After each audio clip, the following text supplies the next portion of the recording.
When you say nation, you talk about land.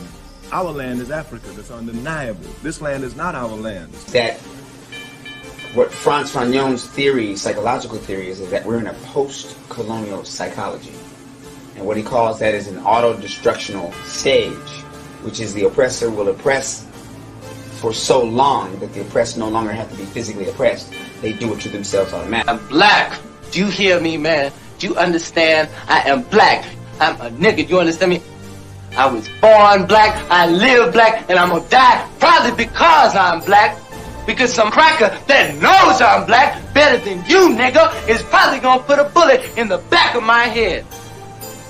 Hey man, it's like this, man. It's like, you know, it's like it's revolution time, man. There's no questions to ask. Revolution is here. You know what I'm saying? We the youth, we the young. It's time for us to break loose, you know? We don't have no freedom, no rights, man. We slaves right now. Everybody's still a slave. That's what they told us today. In other words, you still a slave. No matter how much money you got, you still ain't shit. So, you know, it's on, just like that. Just like that. Are really ready and willing to pay the price that is necessary for freedom. Our people will always be walking around here second-class citizens, or what you call 20th century slaves. What price are you talking about, sir? The price of freedom is death. What's the figure? I mean, what are you in this for? You want power, you want revenge, you know? What is it? It's simple, Willie. I just want to be free. Hey, peace, family.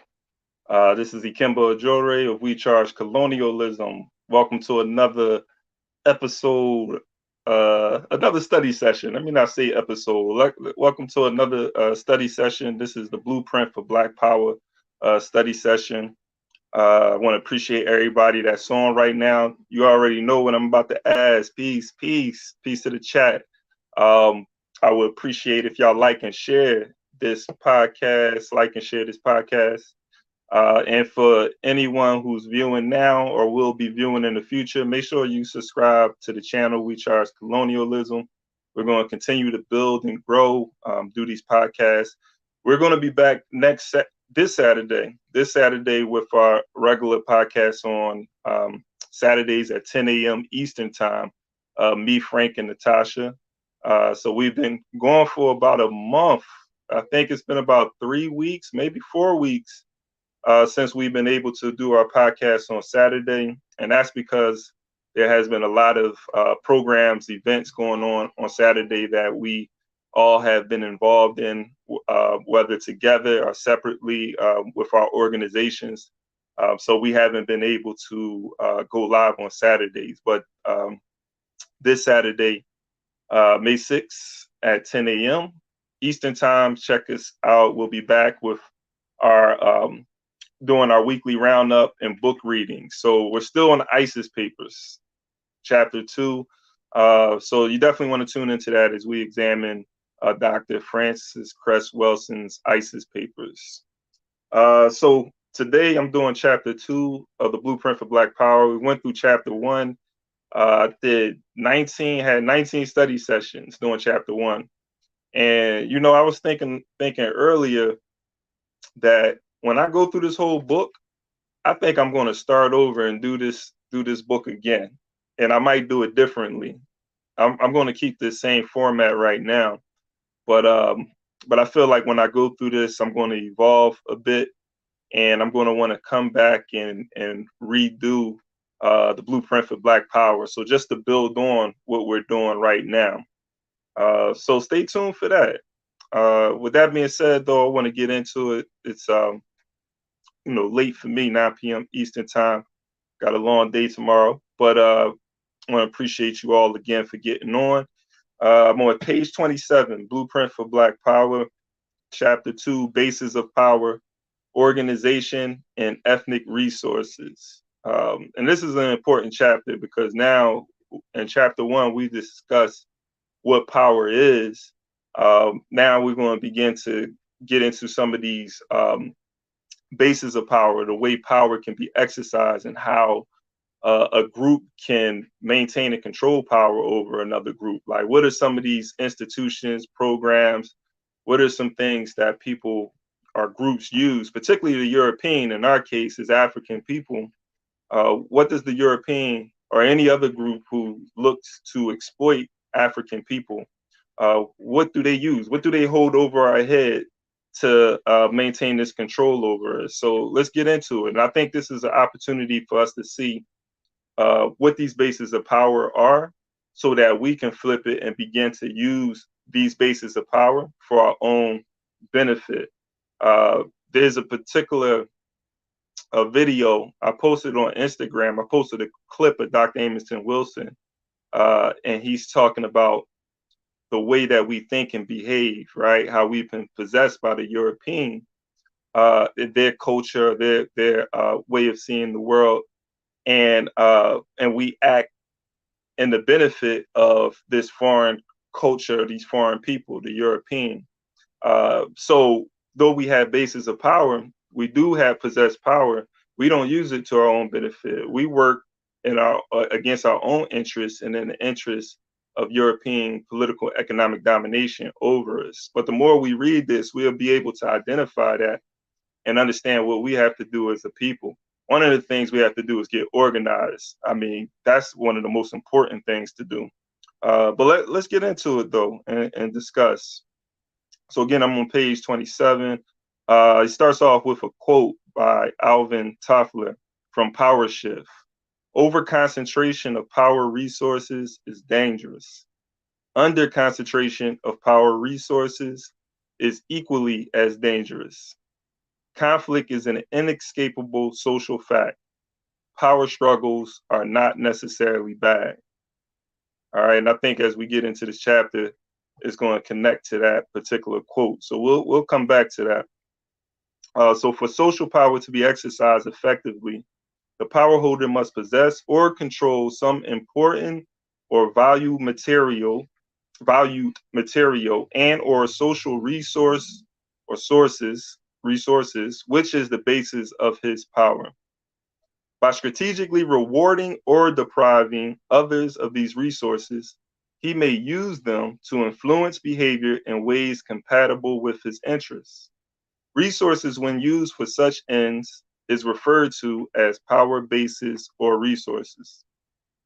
Power bases or resources may include physical safety, health and well-being, wealth and material possessions, jobs and means to a livelihood, knowledge and social skills, social recognition, status and prestige, love, affection, social acceptability, a satisfactory self-image, and self-respect. I definitely want to come back to this, just to look at what some of these power bases are, and it's interesting. So those things that I went through, and it's more power bases than the ones listed here, but what it is it's the lack of having the particular, one of these particular, or all of these things, but having control over them, or having them and not using them in our interests, using it to our own detriment, or someone else controlling it. Sometimes the European doesn't even possess control over these power bases, right? But it's this, sometimes we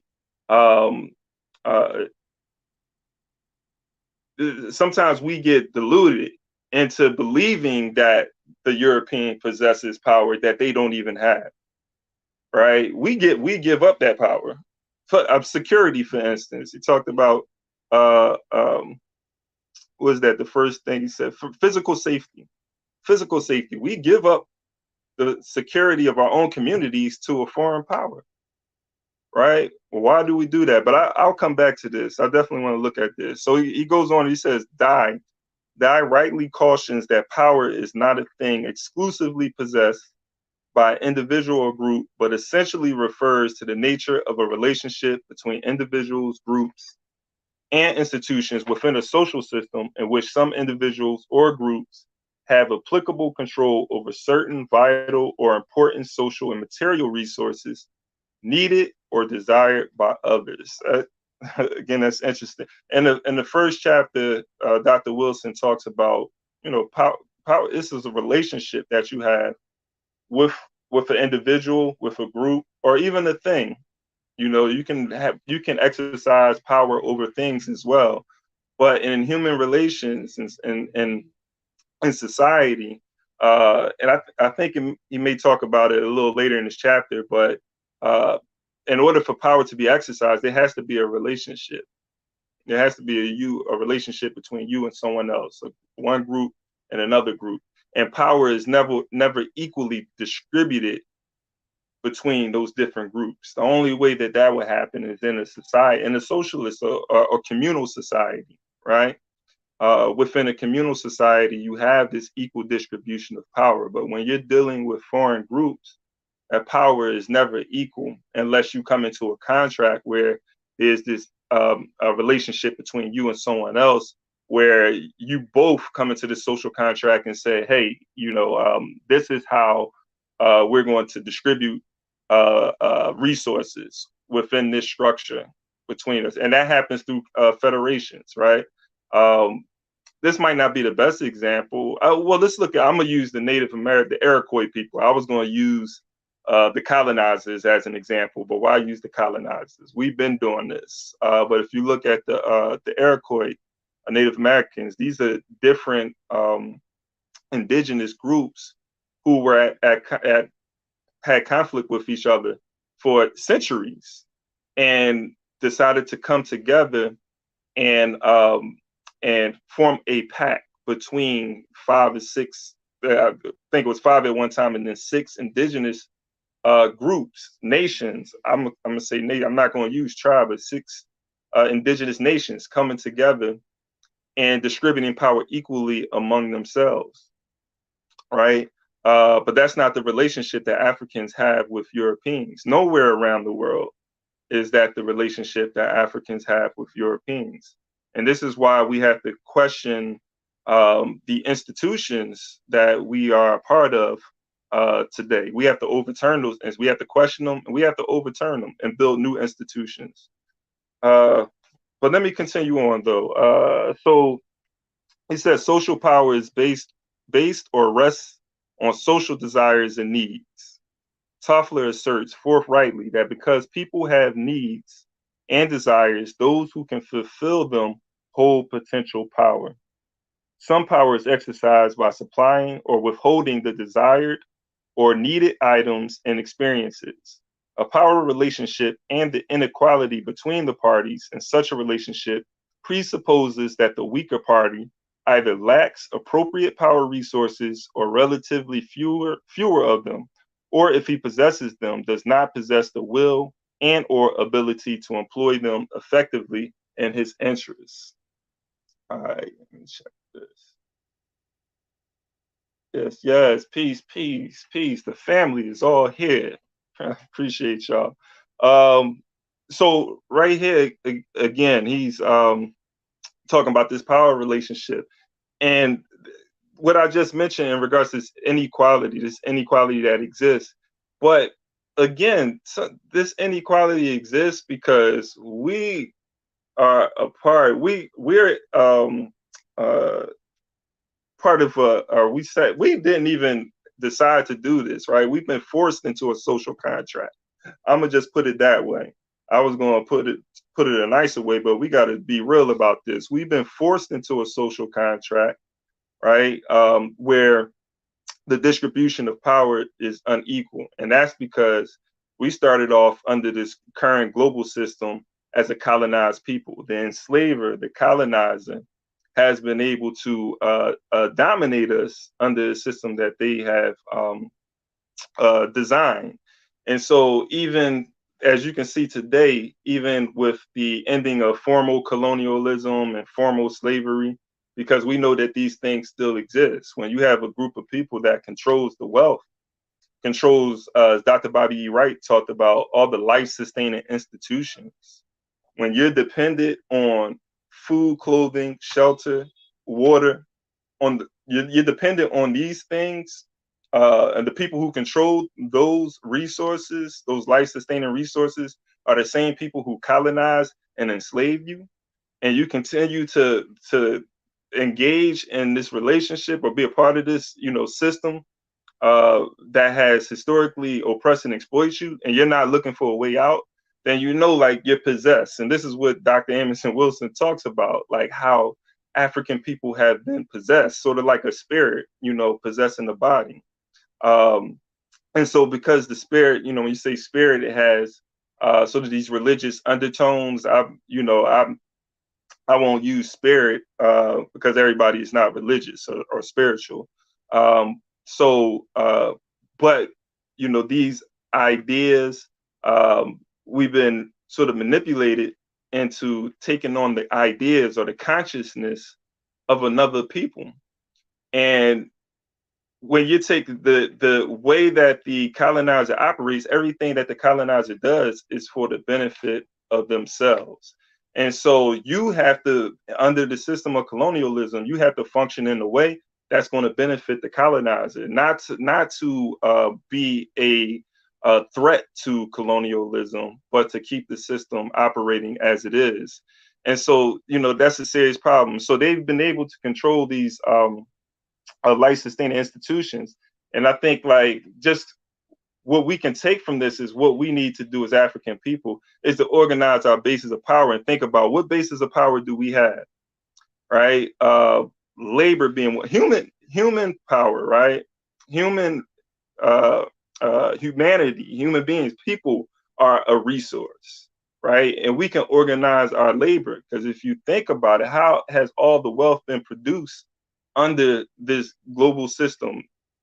It's been produced by African labor and other oppressed people. But initially, like, capitalism itself, colonial capitalism began, like, the startup capital was African people and African labor, right? And then they was able to annex indigenous people land and use that land to be able to have Africans work that land to be able to produce wealth for European people.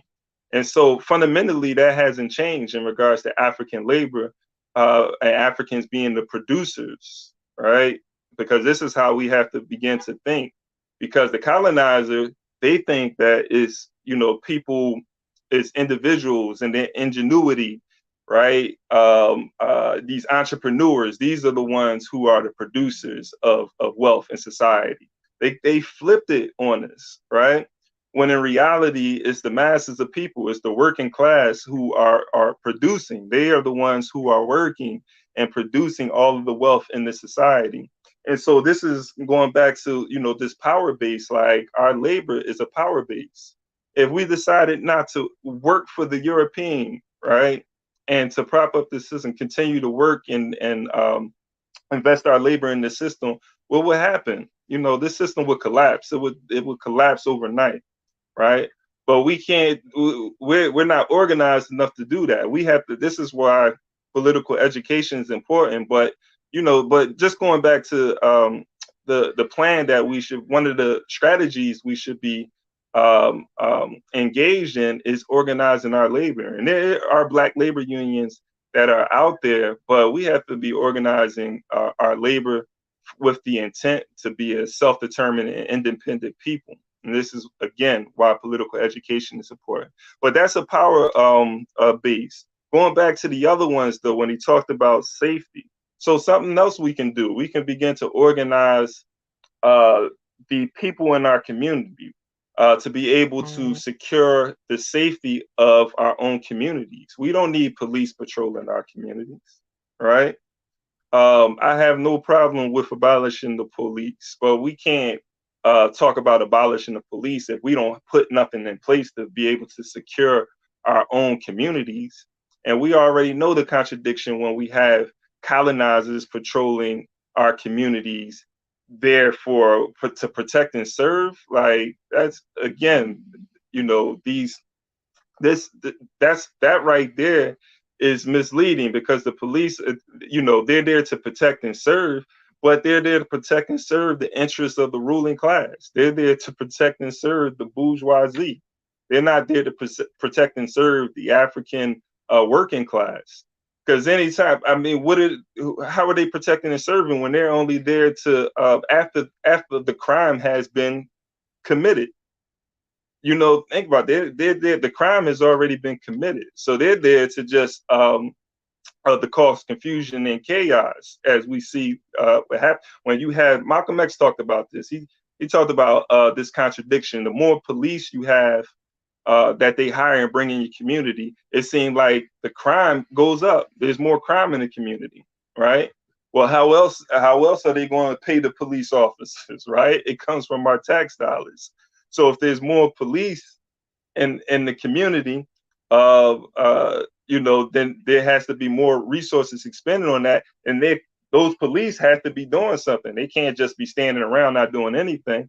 So now, they have to be working, and what are they going to do? They're going to begin to start arresting more people, right? For just the smallest things, smallest infractions, finding people, all right? Even if they don't arrest you, okay, they find you. You can't pay the fine, or are you late on the fine? Then that may lead to incarceration. This sounds like Reconstruction with black codes. And they created these black codes after slavery ended as a way to criminalize black people and put them back in slavery. The same game that's going on. So, but it goes back to this power base, recognizing that safety is a power base. So this is something that we have to gain control over. A satisfactory self-image and self-respect. This is a power base. This is through the power of the media. The European can control the self-image, right? And has been controlling the image of black people and how we see ourselves. We see ourselves through the media, through the images that the colonizer has projected through the media. And with that being said, that they can destroy the self-image of African people, right? But once you can able to control that power base, then we can control the image of ourselves. And there's power in that. So we do that through media, having these podcasts and discussing what African people are doing and not doing.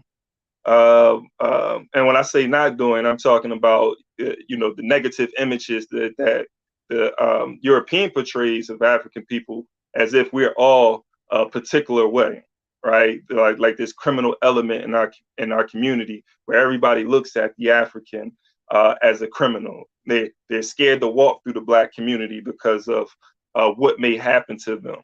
This is the image that's being projected by the Europeans. So there's power in that, but we have to gain control over that. So, this is important. I'm going to continue to talk about these power bases throughout this chapter. Well, Dr. Wilson is going to talk about them, but particularly 4 of them. So I'm going to go into the next paragraph, and I'm just going to finish this section off because he's going to get into the different power bases he's going to talk about in this chapter.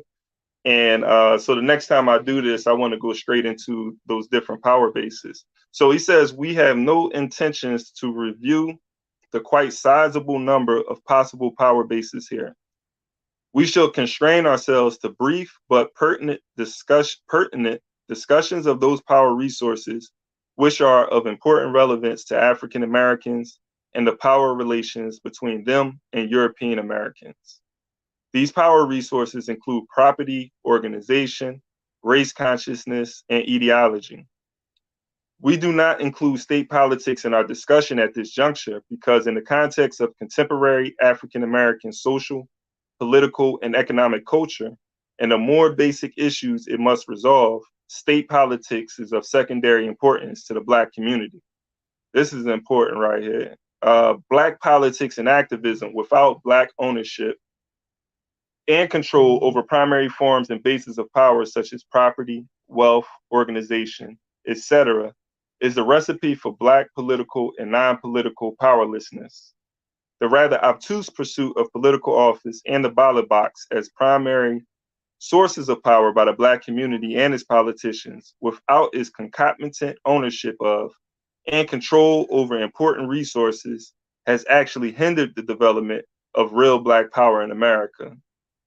More ominously, there appears to be a paradoxical and positive correlation between the number of Blacks elected and appointed to high office and retrogressions in the civil and human rights extended to Black Americans during the past 20 years.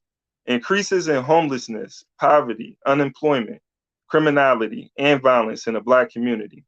Disorganization of the traditional Black family. Inadequacies in education. Increases in health problems of all types. And a host of other social and political ills have all attended increases in the number of Black elected and appointed officials. That is, the more elected and appointed Black politicians, the more social economic problems that Black community has suffered.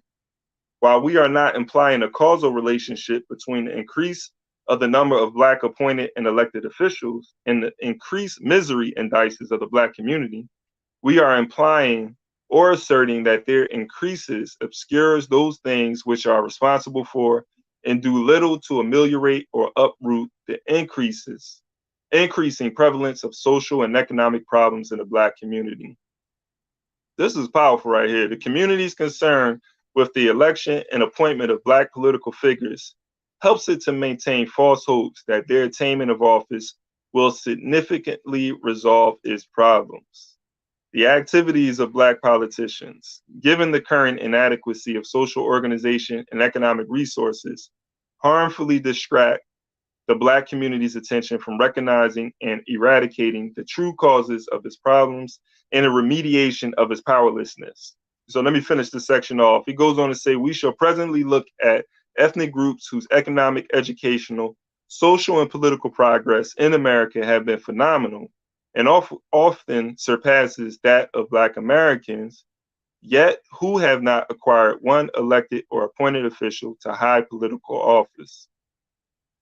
We will see that it has been and is their effective acquisition and application of more fundamental power values or resources, which are far more responsible for their progress and power than their political electoral activism or lack of it.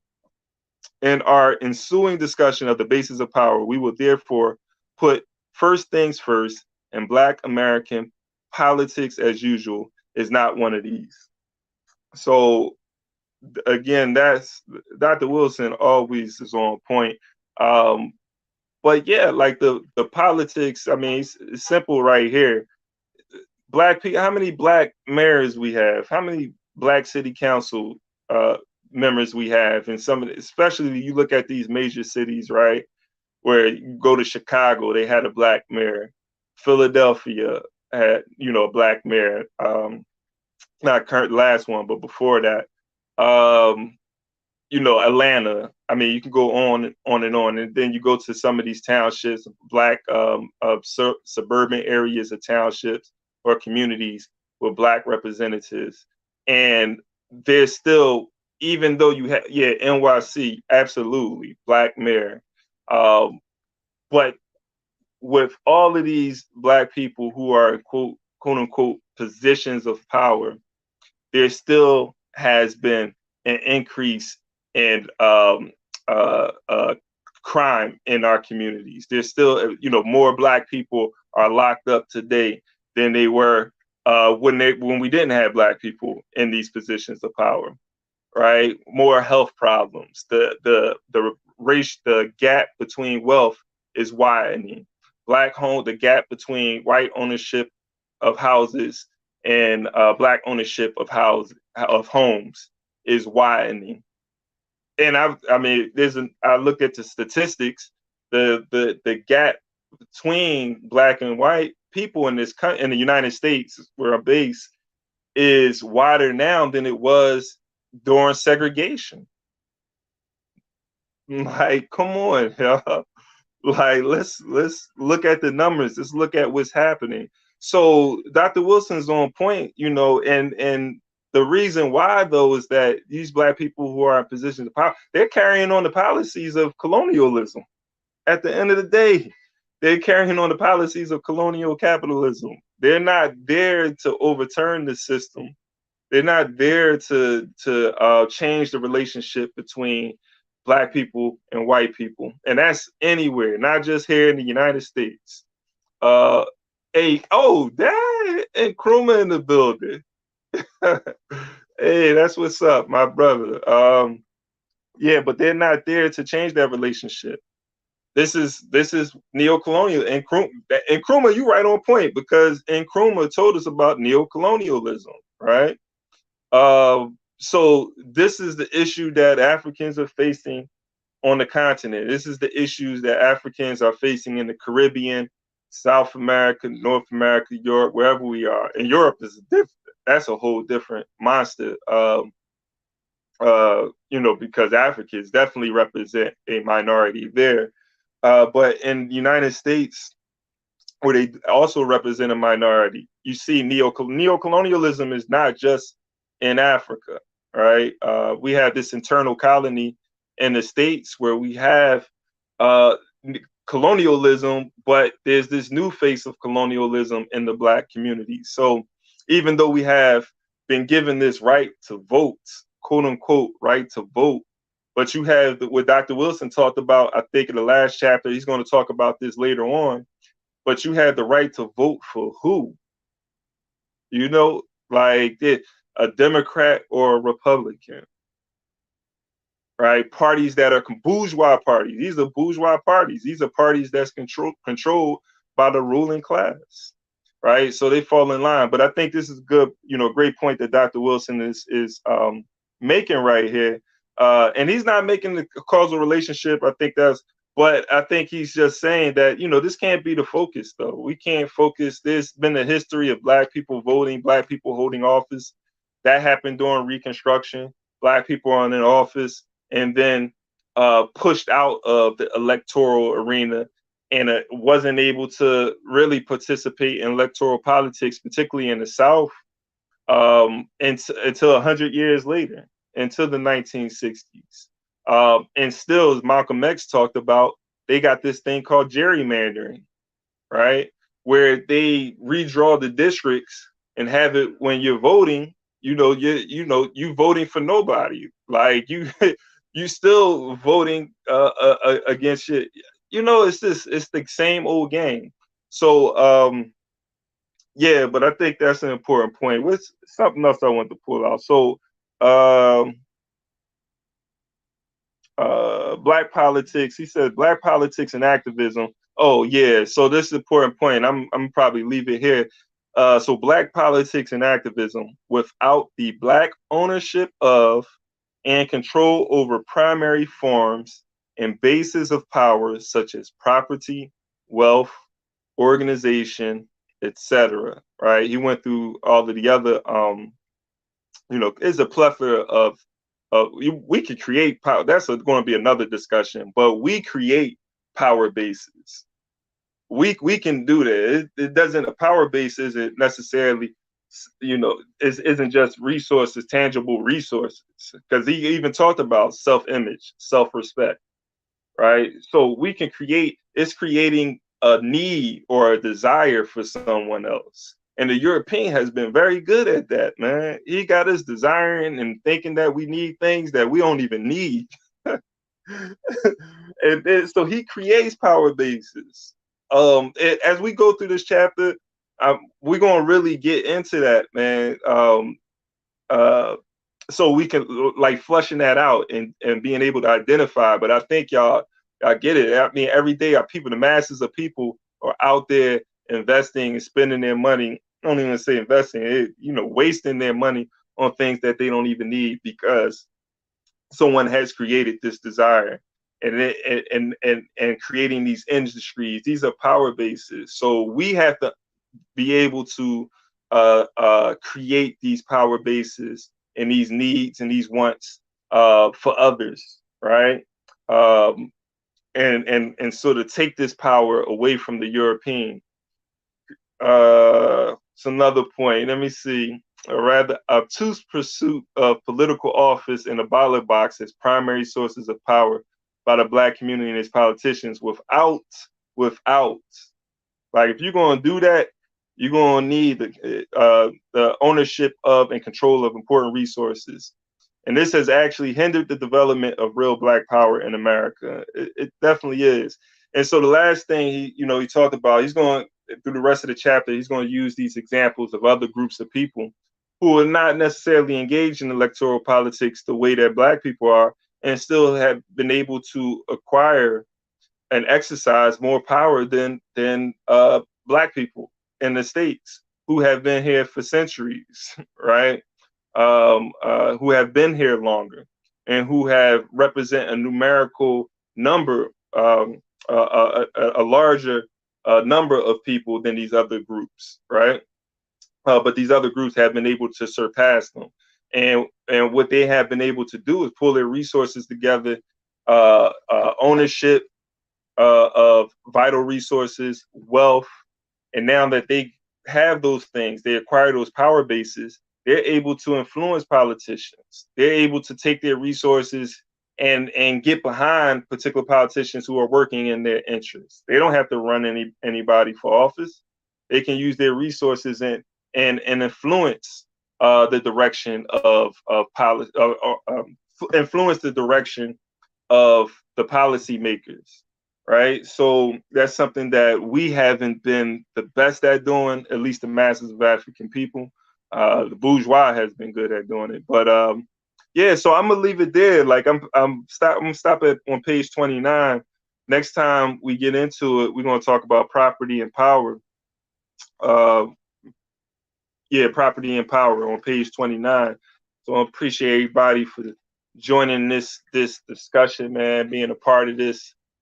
Again, this Saturday, we're going to be back with the podcast at 10 a.m. Eastern time. I'm also going to be doing a discussion on Tuesday, podcast on Tuesday, speaking about racism and colonialism. Is it racism or colonialism that we're fighting?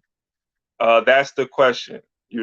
I mean, we're fighting both, but I want to get into it. Like, what's the real fight? What's the real struggle, though? Like, we're gonna have to get to the heart of that. So appreciate y'all again, man. Y'all enjoy the rest of y'all night. Hope to see y'all on Tuesday. If y'all can't make it, check the recording out. And again, anybody that's viewing who hasn't subscribed to the channel, make sure you subscribe to the channel. We charge Colonialism. And until next time, family, peace. Appreciate y'all for jumping in, yo.